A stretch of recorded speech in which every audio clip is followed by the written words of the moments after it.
the republic for which it stands, one nation, under God, indivisible, with liberty and justice for all. Almighty and everlasting God, who presides over everything in heaven and earth, come and preside over these deliberations so that those that make the decisions may be guided by your wisdom. Use my glasses now. Oh, you did good. Thank you. Thank you, Tony. Okay. Council has no items on their agenda, so Mayor, you're up.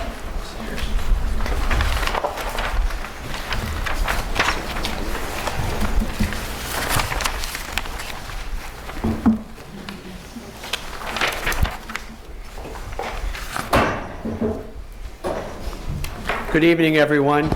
First of all, I want to say congratulations and welcome to the new council members and our new controller, Mr. Thomas. Looking forward to the next 4 years working with you, and hopefully we're going to be doing a lot of good work together. So I'm looking forward to that.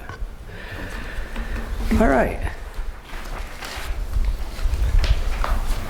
First item, authorizing the proper city officials to take any and all necessary actions related to the sale of 5963 Public Square, Wilkes-Barre, to Big Public Square LLC or any named designee for a purchase price of $450,000. As you recall, I received the prior council's approval to sell that property before the prior developer for some reason did not go through with the sale. We have a developer here today that has an amazing plan for not just the First National Bank building, but also for the Luzerne Bank building, which will tie these two projects together and these two buildings together. We're getting some pictures and the outline of the project printed out for you as we speak. Apologize we didn't have it in time for you. But also the developer is here, Mr. Michael Bloxton, and he can answer any questions. I got to see where you guys are now. You guys, Mr. Brooks. Last time you and Chairman Belusco asked us to have Mr. Bloxton here so he could answer any questions and to make sure that we do not tear that building down. Correct. Because it's a historic. Well, Mr. Bloxton's here today. So please, any questions you may have, Mike, speak in this. Thanks, sir. You're welcome. Appreciate it. Welcome, council members. Thank you. I'm going to back up a little bit before I talk too much about the FNB building. When I came here and acquired the Luzerne Bank building, I closed on September 30th, 2022. I did not know what I was getting into. Quite frankly, when I got here, I was in over my head because it was a building that's an office building that is not the most desirable piece of real estate you want to own in any city in America right now. I also happen to have some aerospace companies, and when I talked to my co-founder of the aerospace companies, I said, hey, I just bought this building in Wilkes-Barre, Pennsylvania. It's 90,000 square feet-ish. Why don't we move some of our entities here and start working on aerospace in Wilkes-Barre? So we posted some jobs and got 0 responses. And this was within about 6 weeks of owning the building. So I was like, okay, well, we're not getting any response, so I started reaching out to the community, and that has been such a blessing in disguise. And you're going to hear a theme here about how I get here as an outsider. I did grow up in Delaware County down the road, and how as an outsider I get nothing but fertile ground and opportunity here. So aerospace forced me to reach out to the community. I started talking to Father Tom at King's and Greg Kant at Wilkes to find out why I can't find aerospace engineers. And it's not necessarily that they do or don't have aerospace curriculum, it's that as a city, we're training. We've got really cool programs for electrical engineers, mechanical engineers, software engineers, which we need, but they're not staying. So we got the curriculum throughout all of our, we got LCC downtown here, we've got King's downtown, we got Wilkes downtown, and they leave. So that actually got me deeper into the community. So as I'm into the community and I meet with the mayor and I meet with Charlie and Larry Newman and Senator Flynn and Representative Paszynski, and I'm asking not only, what else is happening, what else do we need? And I was told that hospitality is something we need, and I learned about how the city has gone through the Sterling project and how it's gone through a different project. And I start looking into this and again, reaching out to the community as to how do you do this? Because do not represent myself to be a developer. I am now by default. I feel as though I'm more of an entrepreneur. So over the last 14 months, I have come to love this city, and every time I'm here, it's so wonderful, in fact, that people keep asking me, is it hard to leave? I live in San Diego, so it's not really that hard to leave and go to San Diego, but It depends on the temperature. I actually might be delaying my flight again for some other wonderful things we're doing in the city that I cannot wait to talk about, but I can't talk about yet, especially with reporters here. So through this journey, we've identified that this should be a hotel. So I talked to some people that own hotels, own 4,500 rooms, and friends of friends that have done this, and they give me, you need to have meeting space, you need to have enough rooms, etc. So they're giving me advice and still to this day helping me.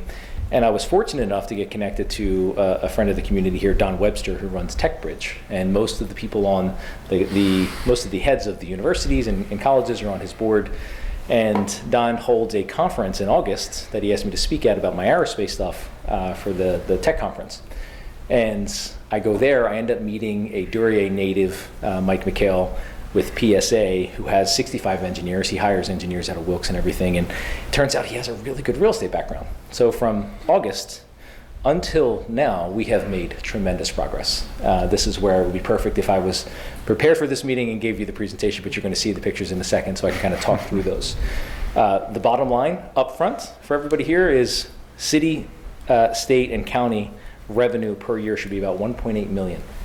We should be, I think the number is 60 full-time jobs. It's 40 hotel staff above minimum wage, as well as 20 food and beverage. One of the best parts about this is I am not the person that you need to look to this. You can look to the portfolio of the team we've been able to assemble. And the most recent is probably the one I'm most excited about, but we do have the way I would describe it is we have a world-class team of people guiding the hands of the project here. And what I mean by that is we have a Philly architect by JKRP, and they have done some exact use cases like this. So they've taken a high-rise that has historical context and have converted it to a really, really great product in downtown Philadelphia as well as elsewhere. So that's the architect that we're actually working with. We have a group of people that have managed 140 hotels and do manage 140 hotels that know how to do this, that have actually gotten us introduced to Marriott's. We do have a signed term sheet with Marriott. We're actually going officially in front of them in February. So we'll actually have a full agreement with them probably by the end of February or early March.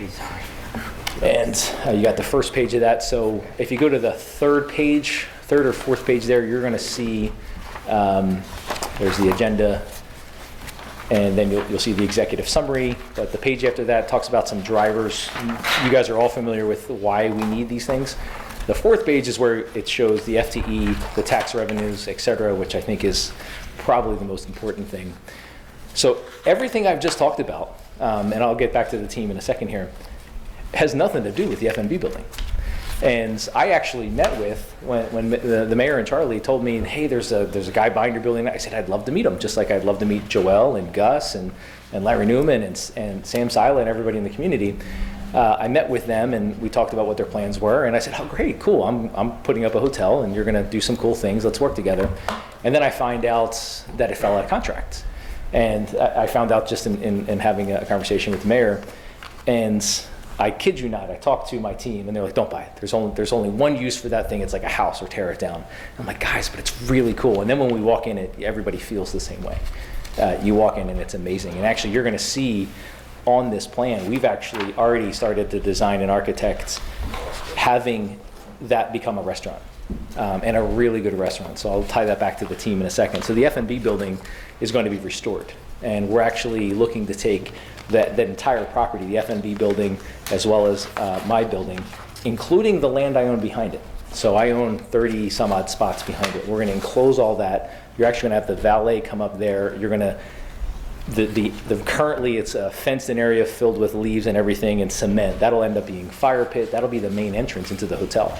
And you'll come in between the buildings into our lobby, and you'll see the expanse of the lobby. Again, the color. Happy to give everyone a tour here, by the way, if whenever you guys want.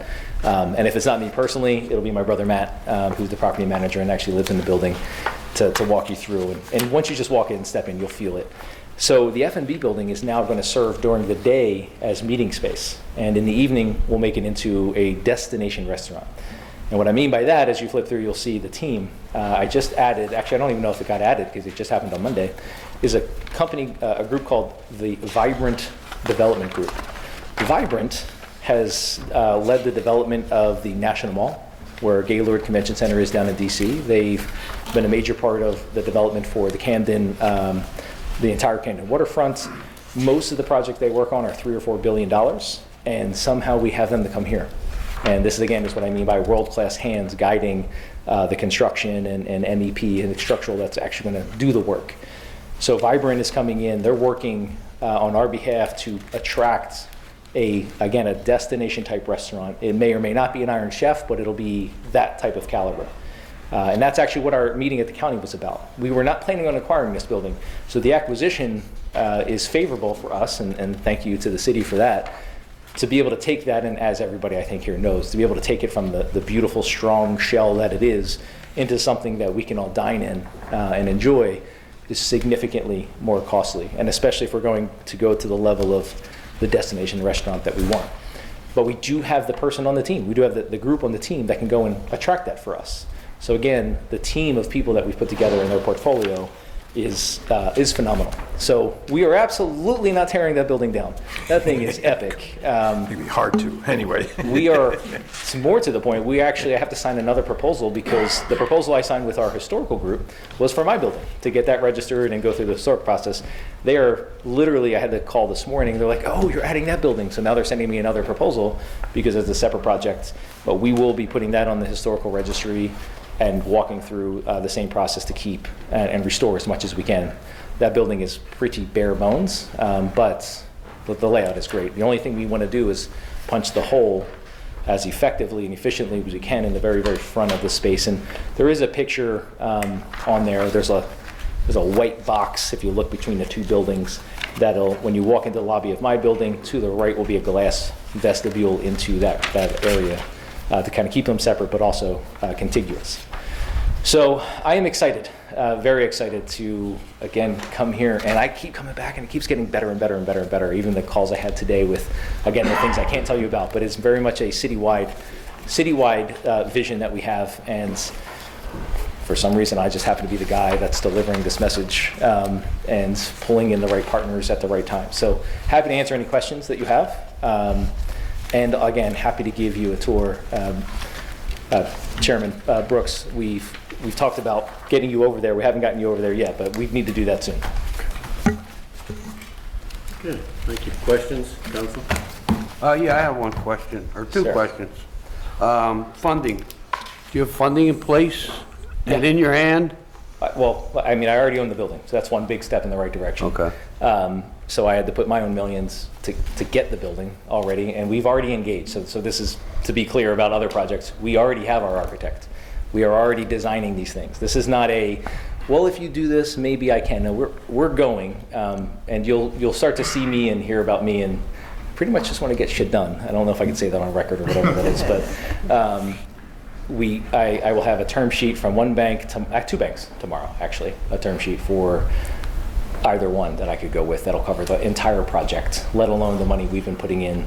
There was also a submission for LSA. The last time I was here, and my suitcase got left on a plane, and I was here in a polo shirt. And there's a picture of that in the paper. Thank you. So we have the LSA grant in already. The application we just submitted for the RACP last week, so we got that application. I know Senator Flynn is tracking that, as well as Drew Popish on the Governor's Action Team. We have, what other grants? We did just go to the county meeting on Tuesday, and I'm actually glad you guys didn't have your meeting, because then I wouldn't be able to be here doing this. It would have been my brother, and I haven't tested him yet as to how good he is with this stuff. And so yeah, so there's a very significant financial stack we've already put together with two banks vying for the business. When do you think this would be done? Not soon enough. Project done? Ever. Never soon enough, for my taste. So I have terminated the Luzerne Bank lease, and if you've ever walked in there, they've put up signs a while ago about their new location. They vacate on February 28th. So I may personally be here with a crowbar on March 1st, tearing down the soffits that they have to really open that thing up. And depending, the LSA letter should come in right around there, so we may actually start doing some light deconstruction in there to take some of that stuff down. So lightly, March 1st was when we're going to start, but we're shooting very much for July 1st. So Matt has done a great job of having those wonderful conversations with all of our tenants about needing to move by July 1st.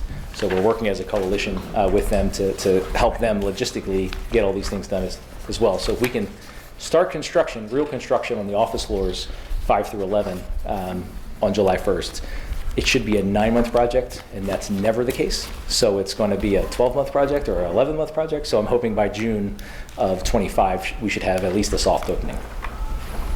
So quickly, but again, not quickly enough. But Okay, so I have questions. So I understand with the funding, you already own the Luzerne Bank, but this is actually for 59 and 63 Public Square that you don't own. Do you Correct. have funding available to purchase that? Because I saw that Luzerne County, you were looking for the funding to purchase this building. So the county was actually to keep that on pace with the rest of the project. So I am already, obviously, you're seeing drawings in there that are including that, so we're already are spending money for that. The idea is to structure, which is a great question, by the way, the idea is to structure this acquisition so it closes with the rest of the funding. So we can close it. So we're going to start spending money, which is also how we're structuring. We're not getting all the money from the county either. They're not just going to hand us a bunch of cash. So we will be able to keep that project on pace with this one and be able to close on both of them. Ideally, we're looking to close our loan by June this year, so just in a few months. So we're going to build the agreement of sale to close simultaneously. So you don't need the grant necessarily to purchase this property? No, I mean, it's six It's one, half helpful, and does but the other. not- It's, yeah. And I think from a logistics perspective, it's, and Charlie would probably know better than I would, it's kind of a pain in the butt to do it like that. It's at the end of the day, we're going to use the money somehow. But I'm confused. What happens if you don't get the money from the county? We'll still make it happen. It just won't probably, honestly, I don't think we'll be able to attract the destination type restaurant. If they don't see, it's not even just the money. One, it's a much more expensive project. If you're going to try and turn it into something like really great Del Frisco's or Steven Star or something along that caliber, that's a different level of expense, far more than even the money I asked for the county. So if we don't get the money from the county, it ends up just being, we'll clean it all up and it'll just be like meeting space. So it'll still be a significant value add because you need meeting space. And roughly the footprint of the entire building is about the same size of one of our floors. So we were also looking at, prior to this F&B building, we were actually looking at losing rooms on a whole floor to convert that to meeting space, because you need meeting space during the week to drive rooms. And this is coming from the experts that own thousands of rooms. So it was actually a good thing for us that the F&B came up. So now the other problem is, if we lost the rooms on the whole floor, we may not have been able to get Marriott, because you need a minimum amount of floors to be able to get that level of flag, the flag on the building. So it works out for us that we need the building anyway to be able to drive meeting space bare minimum. So even if we don't get the money, it'll be a great restored space. May not be the badass restaurant we all want to go eat at. When are you next on the county's agenda for a presentation for that money? 23rd, why not? You know, back to back to back to back to back. I like to get things done, so it's great. So it's the 23rd they're voting. I met with the county solicitor earlier, and we're touring several of the council members, maybe, possibly some tomorrow, but definitely next week. I'm sensing some concern about the sale of this being contingent upon you acquiring funding from the county. Is that? No.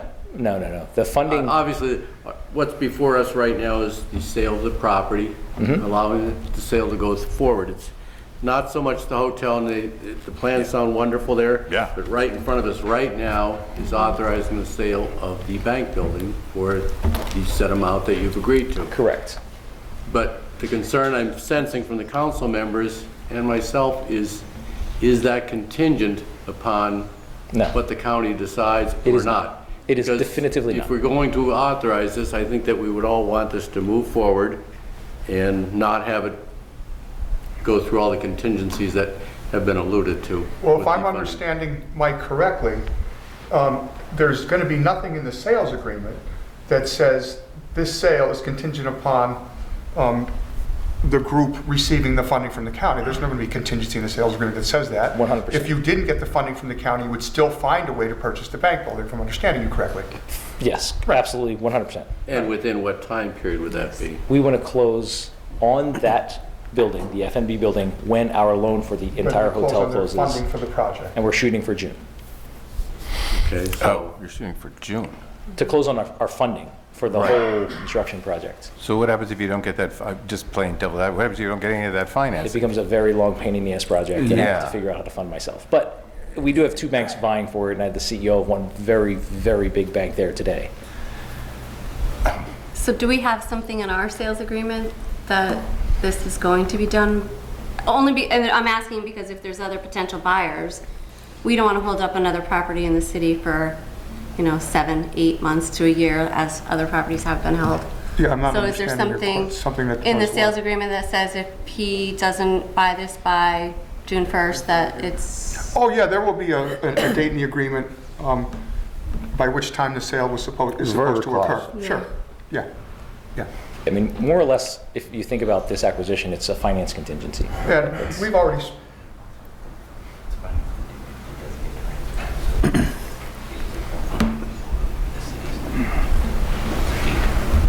well, right, obviously. But yeah, and we've already spoken about having this time with your closing date when we spoke on the phone a couple That's of times correct. a few weeks ago. Yeah.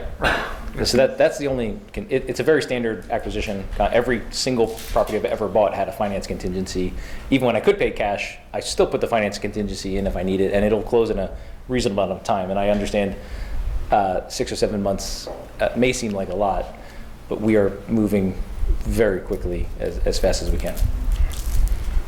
And one of the advantages to having an agreement of sale authorized by you guys is there's going to come a time where these guys may need to have equitable title to that property if they have to do anything before the zoning board.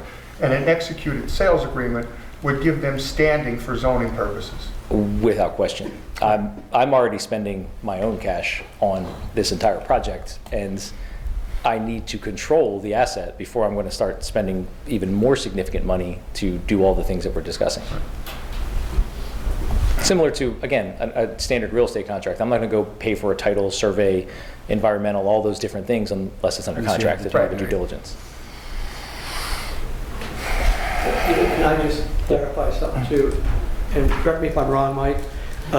If you don't secure the $2 million from the county, you're still going to purchase the building, and it can be used as a meeting area, okay? There's a $250,000 grant that goes along with the purchase of this building. Purchase price is $450,000, but a $250,000 grant is attached to that building, so Mr. Blossom can use that money to start renovating that, if not for a fine dining restaurant, for a meeting area, so that people can come in and have meetings there, and then utilize the hotel project as a part of that.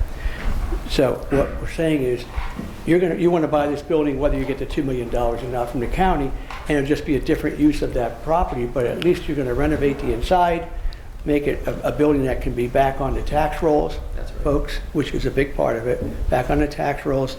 We'll receive $450,000 from the purchase price, and it's a win-win for the city. But I just want to clarify, because I know I saw in some of your faces when the question about $2 million if it doesn't happen with the county. I understand this project is a go-ahead, whether the county approves it or not. You'd like to have it to be able to put a fine dining restaurant there, but you're still going to utilize that building for a very productive use. Correct. And to Councilman Henry's point, there will be no legal language that gives me an out if the county doesn't go through. Like, I'm not even going to insert anything like that into our agreement of sale. So actually, this could all change then, right? If you don't get the loan? Just all these plans? Oh, the bigger loan? Yeah. As in the construction loan? I mean, Right. Yeah, sure. Yeah. I guess just like anything, right? Right. If you don't get your mortgage on your house, Yeah, you're not yeah, buying the exactly, house. yeah. Although, honestly, it would just take a lot longer if I had to do it by myself. Right. Yeah. questions? So, Hearing, we're reworking the agreement to say it's to continue on the funding, the financing from June 1st? Is that, or is that already in this agreement? We don't actually have an agreement on it. Right, we don't have an agreement. I mean, we can't do an agreement until you guys authorize this. Can we make stipulations in that agreement? Sure, as long as they're acceptable to both parties. I know, yeah, I agree with what My you're mind is, I'm sorry, we're all talking in motion here. Yeah. And I wish you could tell me you had 500,000 right now and you show it to us. Yeah, that would be nice. Yeah, we're just, worried about that, that's all. So can we work in? Mr. Chairman, Uh, can I say something? Sure, of course. It's just, if I understand it correctly, as just to clarify it, or maybe simplify it a little bit. Could you step right over by the microphone, just for the sake of... Just to simplify it a being recorded. little bit more. If you have a standard agreement to purchase a property, and there's a mortgage contingency clause, which is almost always financing contingency, sometimes they call it mortgage contingency. That's a standard document in just even a purchase of a property as a standard rule. And as a standard rule, it's about 90 days because it depends on banking, it depends on various documents. And the proposal is that the purchase is only contingent on the financing, and the financing has a finite end of June, I think it was June 30th, but I don't remember. So there's no other type of contingency that would pull this back other than the financing issue, which is very standard and typical in all type of contingency clauses. I hope that makes it a little bit more. That being said, I know where we're all going. I think we're looking for a, Cash buyout? well, that of course, but a closing date that is hard and fast, and after that, I think that's what we're, am I wrong? You're right. Well, there will be a closing date in the agreement. Of course. And Yeah. a reasonable closing date. We don't expect it to be next week, but we expect. We're it to trying be to set it up so within it coincides with their financing package closing. Okay. So we're talking June. Yeah, in general, And we have seen this happen before. I think we're a little bit concerned about going down a road where we're not going to be able to see this to fruition. Oh, well, I mean, look, we've been trying to sell this building for at least 10 or 12 years. We've had a number of sales fall through. Right. And in my opinion, Exactly. this is the best proposal we've had thus far out of any we've had over the decade period where we've been trying to sell it. Okay. We've been burned before, as you can tell. Oh, I know. But we're a little acceptable. Yeah. We need the funding in place to make us happy, because it happened to us before. We approved something, and it turned out they didn't have the funding. So we're a little gun shy there. So in my standard commercial contracts, they are typically 120 days. You've got 60, 90 days of due diligence, 30 days to close. That is a very standard practice. This one is slightly more than that, because we're also doing a $20 million hotel renovation, which is slightly different. So the only comfort I can really give you is, one, it's a very standard transaction that we're talking about here. I've already invested millions of dollars of my own. I literally already own the building that's adjacent to this one. I am as highly motivated to take a vacant building that's sitting next to me off the vacancy list, as probably more so than anybody, especially if I'm trying to put a Marriott in there. So again, I don't think there's anything in this agreement that it wouldn't be standard in almost every single property transaction agreement that you would ever see for the millions and millions of commercial properties across the country. So there's nothing that's addition, there's no hidden things, and I am motivated. I'm hoping that you're seeing that I'm demonstrating, unlike probably any other buyer that you guys have had, I'm already an owner here. Not only do I own that building, I own the South Main building. And not only that building, am I looking at 3 other buildings. I'm doing everything I can in the city to put this vision that I have, pulling all the partners together. So again, this is a very standard contract, and I am demonstrating that I'm willing to make things happen. So hopefully you guys can see that as well. Just to follow up, so you're saying that if your funding is not available for June 30th, you're willing to pay out of pocket and purchase that by June 30th? If I can't close by June 30th, you guys can terminate the deal just as well. And then I just have a follow-up to the $250,000 grant. Is that earmarked for certain things on the building, or is it just whoever purchases the building? That's earmarked for the building. It can be used for whatever they need in that building. It's earmarked for the building. Okay. Wait, Mayor, I might be incorrect, but my understanding was that 250 was to be used for HVAC purposes. Is that true? That's fine. Yeah. If you guys have contingencies on that, we'll meet it. All the Well, it's going to need HVAC work anyway. and 250 is not gonna. Right. Not gonna has touch to it. be Don't for touch that- it. Right, and it has to be used for that building. For that building. Yeah, whatever contingencies you guys have on that, it's just like any other. Yeah, that would be part of the grant contingency. Yeah, I mean, But- the labor. But obviously, requirements, you're going to need 250 worth of HVAC work on the building. minimally. Right. Yeah.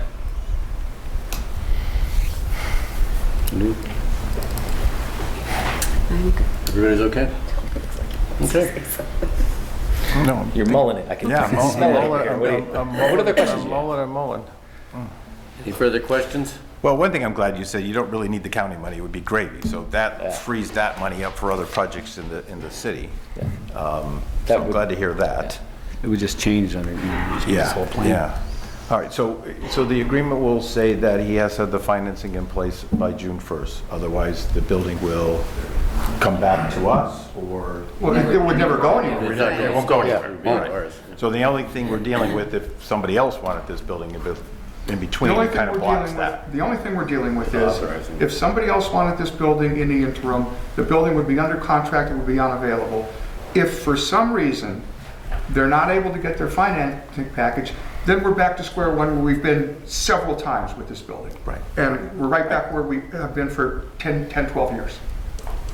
Okay. Okay, fair enough. All right, thank you, sir. Appreciate Yes, it. sir. And the tour is still available. Anybody wants to come by? Thank you, Mayor. Thank you, Mayor. Thank you. Thank you. Okay. The rest of the agenda. Ready to move on? Yep. Mr. Barrett? Go right ahead. We're ready. Okay. Also, reappointing Elliot Silkowski to the Board of Health. Dr. Silkowski was not able to be here because of other commitments, but this is just a reappointment. You had approved it once before. Also, reappointing Andy Reno to the Parking Authority. I believe the esteemed Mr. Reno is here tonight. If you have any questions, this is a reappointment once again to the Parking Authority, and Andy's done a great job. So my recommendation is to reappoint Andy. Do you have any questions for Mr. Reno while he's here? Thanks for coming, Mr. Reno. You're a glutton for punishment, huh? Thank you for serving the city, Andy. Thanks. Okay, reappointing Mr. Edward Kotarski to the Parking Authority. Mr. Kotarski's also here. He's done a wonderful job also on the Parking Authority. Professional gentleman that I think is another worthwhile reappointment. Any questions for Mr. Kotarski? Thank you for serving, sir. Thank you. 18 years. Oh, wow. Impressive. You'll get a gold watch. Okay. Appointing Patricia Imbarski to the Parking Authority to replace former member John Marconi. Mr. Marconi's term expired at the end of the year, and Patricia Imbarski has applied for this position, and I wholeheartedly ask you to appoint Patricia Imbarski. Mrs. Imbarski's here tonight if you have any questions. Thank Thank you for coming. volunteering. Sir. Thanks again. I knew this is going to go down as the quickest appointment ever. Because they're here. All right. And also appointing Mr. Robert Sliker to the Parking Authority to fill the unexpired term of Kevin Kondratik. Mr. Kondratik did a great job, but he moved out of the area. He's no longer a city resident. Mr. Sliker's here tonight. Any questions? Where are you, Rob? What does Bob know about parking? It's your experience. Would you like to address that, Bob? It's a big, huge learning curve for Bob. No. What kind of car do you drive? Right, yeah. I have a white car. Any question for Mr. Sliker? Oh, that's cute. Okay, one last statement, if I can make that.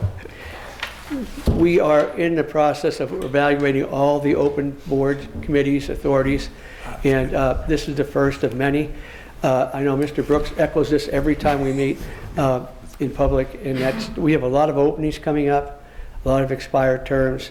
I ask you to please promote this. We want residents to apply for boards and authorities, and people that want to dedicate their time. People that want to dedicate their time. So please, if you're looking at serving the city in a way you know, they don't take a lot of time, but your time is valuable. And if you want to apply, just go on the Wilkes-Barre City website. You'll see boards and authorities, The application's on the website, fill it out, it goes to my office, and we'll review it, and then we'll go from there. Okay? Tony, I beat you to that. You were going to say that. You're good. Any questions? Council presentations, unless there's any further questions for the mayor on any of the items. I have no questions. Thank you, gentlemen and ladies. Thank you for offering to serve. Okay, thanks for your time. Mr. Belisco. I want to welcome our 2 new members to our first meeting of the year. It's not easy, once you find out, it's not easy, but enjoy. Secondly, want to thank DPW, Dave Lewis, DPW for the great job they did on the recent snowfall. They're out there early, just when it was needed to have a plow down the street, you got one. They did a great job, thank you. Thank you, That's all, sir. Mr. Chairman. Mr. Myron? Mrs. McClay. Oh, I'm sorry. I'll jump right That's ahead of you. okay. Excuse me. You didn't see the bright pink No. color? I just want to say thank you for welcoming me. I think we're going to do great. I don't have much. I did want to bring up, though, since spring will be coming soon, the patch on the roads. Soon enough. Right. So I heard from someone that there used to be a policy in place that if you did a cut after a new road was paved, you had to pay from corner to corner, like from curb to curb. If not, is that something that we can look to possibly put in place? Because if you go down River Street now, that's terrible. They just paved and it's higher than the rest of it, and that was newly paved last year. So before spring comes, can we maybe look We at have something? rules in place, so we can certainly look at them. I don't have them memorized, and Yeah. can't answer your questions Because I don't tonight. think it's, whatever rules, I don't think they're being followed. They're not being enforced. Yeah, that could be the case. Yeah. And there are several roads, Mrs. McGlade, that are actually state roads. Okay? Right. We do our best to upkeep them, but there are roads, and I'll give you an example, pardon me? Such as River. Mm-hmm. Such as River, such as Blackman Street. And if you recall this recent storm we had, there was a problem on Blackman Street. We actually called PennDOT, and they came out with the assistance of Dave and his crew, and they started working on that. So some of these roads, and the major roads in the city of Wilkes-Barre, are PennDOT roads. Now, we do a lot of patching. We started with the brand-new machine that council approved 2 years ago, and the very first year after that, we permanently patched 502 roads. So we're taking more of an aggressive approach on that. As far as curb to curb, I don't know if I can guarantee that, but I can guarantee if we patch it, if Dave Lewis's crew patches it, it'll be a permanent patch. Yeah, that doesn't seem to be most of our issues. Most of it is the utility cuts, like North Washington, for example. Beautifully paved, and there's 2 utility cuts, and they dip in and they dip over, and it's terrible that we spend the money to make these roads beautiful, and then they come and they don't. By the way, patch them. this street is getting paved. Yeah, I was just Yeah. going to mention, I can tell you that recently the mayor had representatives of utility companies in City Hall to meet with them, to remind them and to stress to them the importance to Yeah. following our regulations when your work is done and it's time to, take care of the roads and, repair them. And we'll be happy to work with council. If you have areas in your district that you feel should be patched, send them to us, okay? We're happy to do that. With 620-some roads in the city of Wilkes-Barre, we try to do our best, but please, Yeah, I mean, send I them think to us. DPW does well with the patch, with the Permanent potholes, patch, yeah. but that doesn't seem to be our biggest problem. Yeah, is and those just, utilities. as Tim said, a few months ago, we called in UGI, we called in Yeah. Water Company individually, and then we called them in together, because, it's not ours, it's not them. Mm-hmm. We called them in together, so that we let them know that we're expecting much better service, and they've promised that they will do that. Problem is, now we have the winter time, but in the spring, we're going to start doing a lot of repaving, Right, it'll be here before we know it. Yeah. okay? Yep, I hope I thank you. answered your question. You did. That was the first question I could answer for you. Thank you. Now we'll go to Mr. Myron. I'd just like to thank everybody for welcoming me here, and excited to do this job. Nice to be on this side of the rail for once, and also like to thank DPW for doing a great job this last snowfall. It was cleared out and real fast. It was an awesome job by you guys. Thank you. Okay, Mr. Brooks? Same. Welcome, Jessica. Welcome, Stan. Thank you. Good to have you aboard. I also want to commend DPW, but one thing I want to say is I don't mind getting phone calls for for problems that happen in the city. And I did pass one on to you, Dave, about a traffic light that was out or blinking. I got another call about a transformer out.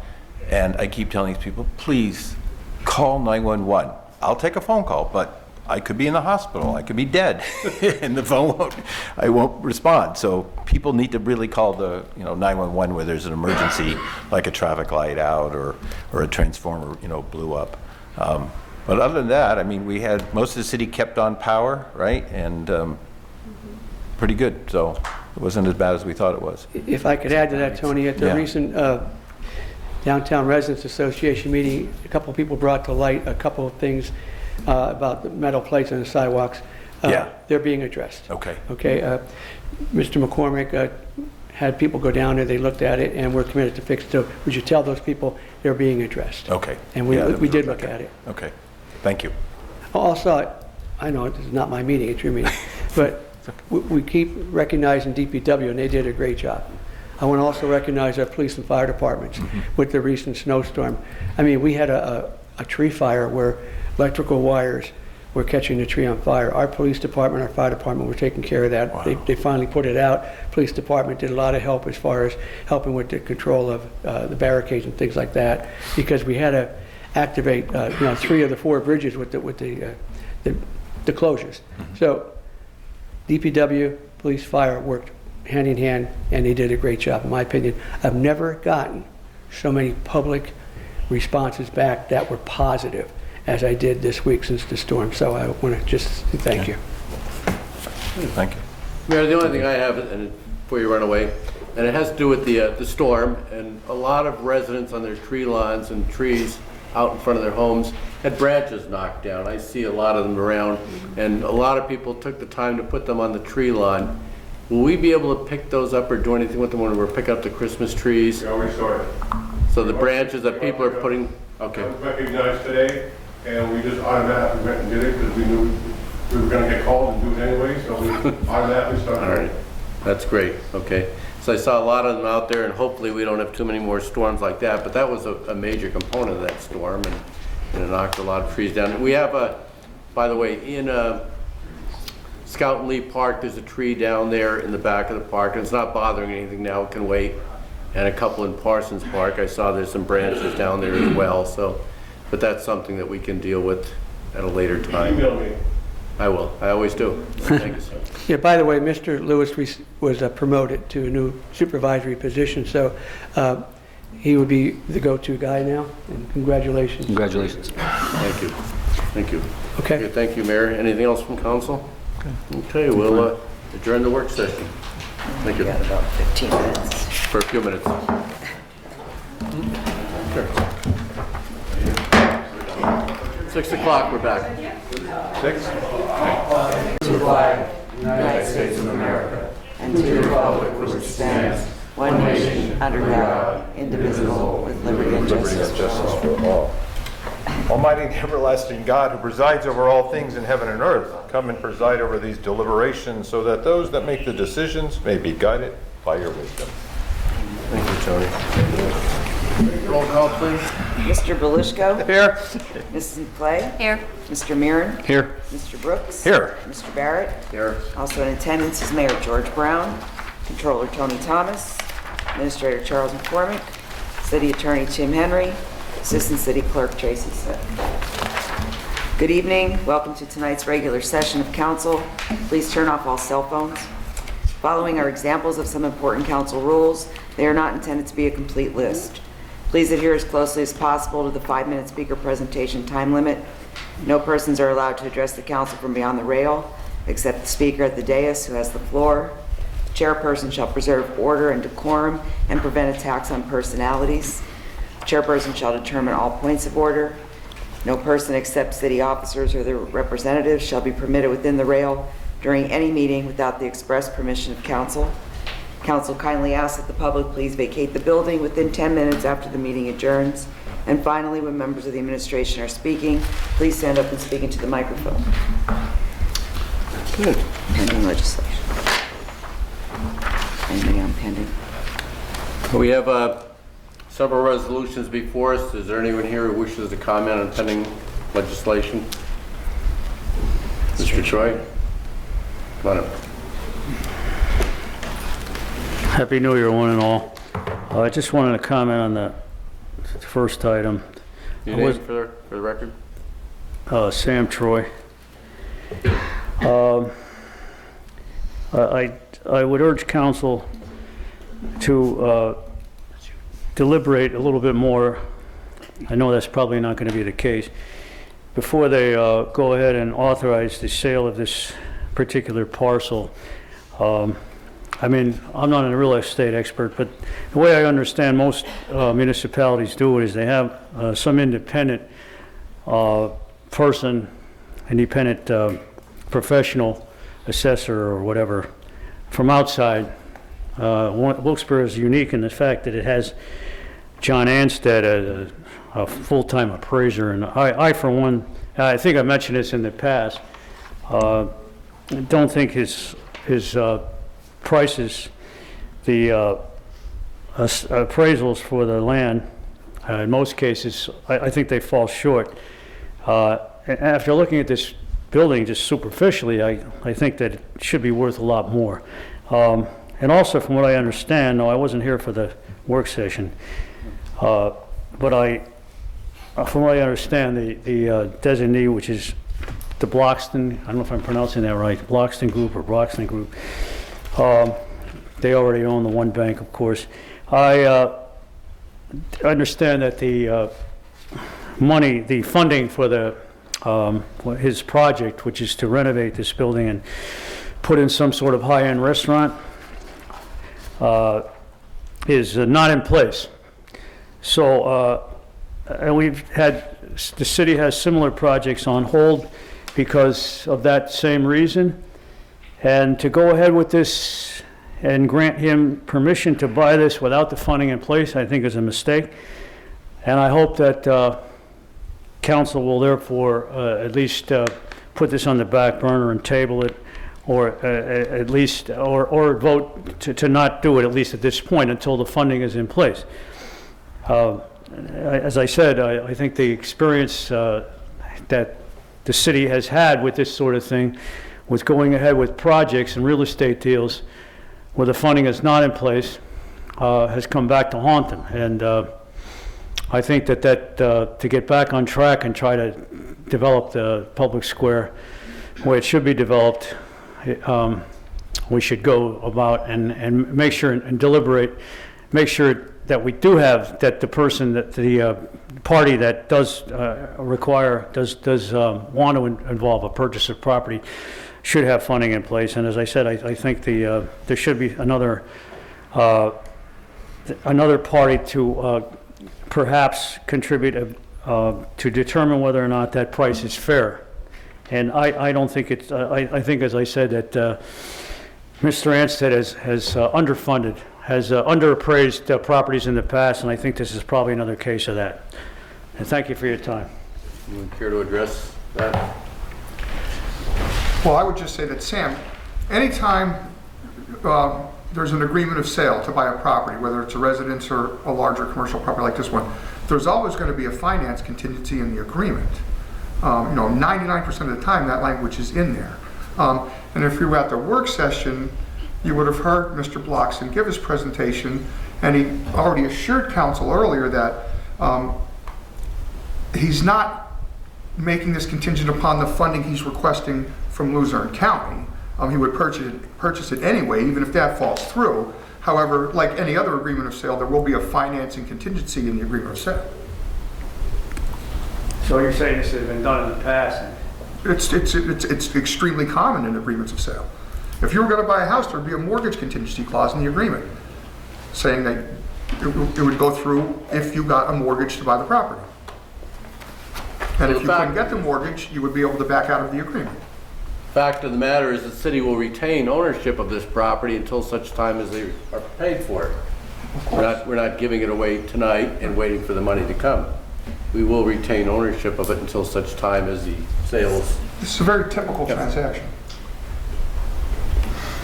And there was talk about how long that would take and how long it would be before there was a closing. June was mentioned, and I think that council was concerned about the same concerns that you had, and they were addressed at the work session. Okay.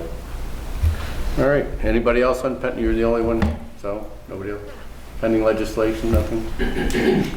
Okay.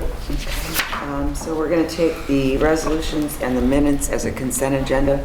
Everybody is in agreement? Yes. Okay, so we need a motion. Motion? Motion by Mr. Belishko, Second. second by Mrs. McClay. Mr. Belishko? Yes. Mrs. McClay? Yes. Mr. Maron? Yes. Mr. Brooks? Yes. Mr. Barrett? Yes. That does it for council's business. We'll go back to council members. Any further presentations? Shit. Did we miss anything? No, I'm good. Everybody's good? Okay. All right, and we have Mr. Sam Troy. You're back up. The only one? Yeah. Yes, sir. Well, I had several issues here within the scope of the 5 minutes that I'm allowed. But this is the public comment period now? It is. There's no discussion amongst yourselves about... It's already been done. We did Huh? that. We did in work session. I am glad to see the controller in attendance. That's a first for the city. I'm sure that's got to go back a number of years before we had a controller in attendance. And I'm sure, I just want to say that I'm glad for the change. Nothing personal against his predecessor, although I don't think he was very efficient. And as we all know, there was an issue where he supposedly beat his dogs. That aside, I have full faith after talking to Mr. Thomas that there may be, and I don't know how you other people react to this, but I think that one thing the city would need on the whole, I don't know if even the mayor or Mr. McCormick would agree, isn't it to have an enhancement of transparency on the whole. A lot of the issues, a lot of the way the means that by which the city goes about and does its business, makes decisions. I mean, to a certain extent, we're above board. But I think one critical element that's lacking is the fact that a lot of the city's finances have been hidden from the public view to a certain extent. And I think with the election of Mr. Thomas, things will hopefully change significantly for the better. I would hope that, I don't know if this is necessary, Mr. Henry, maybe you could fill us in. I don't know if anybody on council desires it. And I've spoken to Mr. Thomas about this personally, and he was in favor of it. I think there should be, I guess you couldn't stop him, but there should be some sort of controller's report at every council meeting, or at least let's say once every other meeting, to go over with fine tooth and comb the city's finances. Now I could go, for instance, if I want to see, if I want to determine as an individual, where's the timer on this? I haven't seen it. It's not, I mean, it's working, but it's not working the way it should. It's not working? It's working, that's where you're at. It's not counting down, Sam. It's going the opposite direction. So that's why we're watching. Oh my God, I got 3 minutes left. So I would hope that that could be a regular part of the meeting. I mean, it only takes, what, a minute or 2 minutes? And I know that I do go to the Wilkes-Barre School Board meetings, as some of you may know.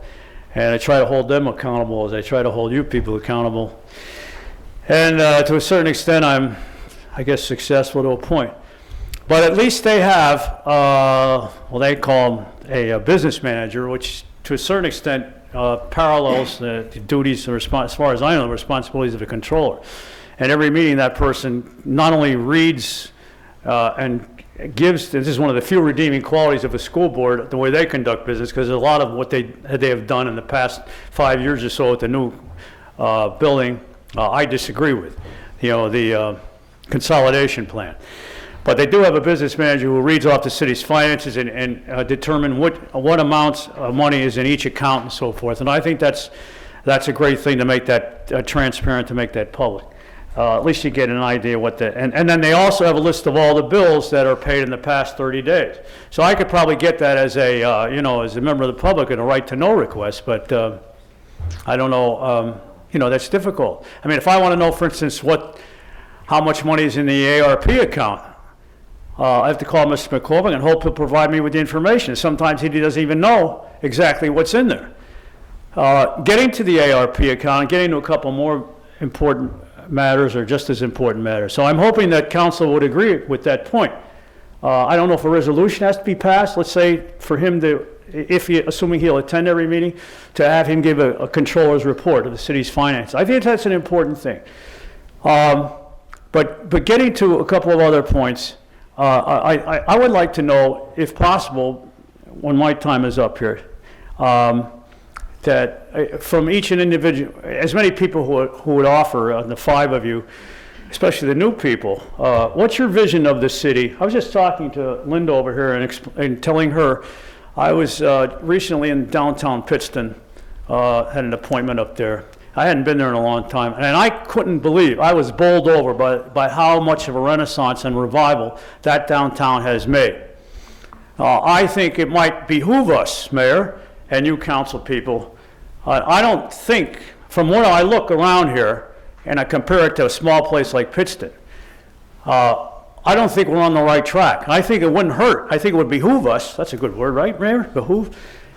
To look at them and emulate how they've done business up there and how they've achieved such success. Because as I look around here and the way you people do business, I don't think it's too successful. The way the business climate here, the residential climate, and so forth. Do I have what, 20 seconds? That's it. Just let me mention very quickly my last issue. I'll only go over, if I have to go over 10 seconds, I'm sure he'll allow me, right, Mr. Barrett? Keep going. Make it 20 seconds. The issue of the per capita tax and the issue of the sewer fee. I would hope that you have a sense of empathy, Mayor. I think you could arbitrarily omit the sewer fee. Since the city has I just realized a month or so ago, as I think I indicated, getting money back every month. Or is it every month or just, every month from the rain tax, which many people are very hard pressed to pay. City gets a certain percentage back and supposedly uses that to maintain sewers. But in fact, from what I understand, that just goes into the general fund. So something's amiss here, and I think one thing should be done, and that is have a heart, Mayor, or council, and urge him to omit that $50 a year sewer tax. That would be getting on the right road. I guess I'm over my limit already. Thank you. Anyone care to respond?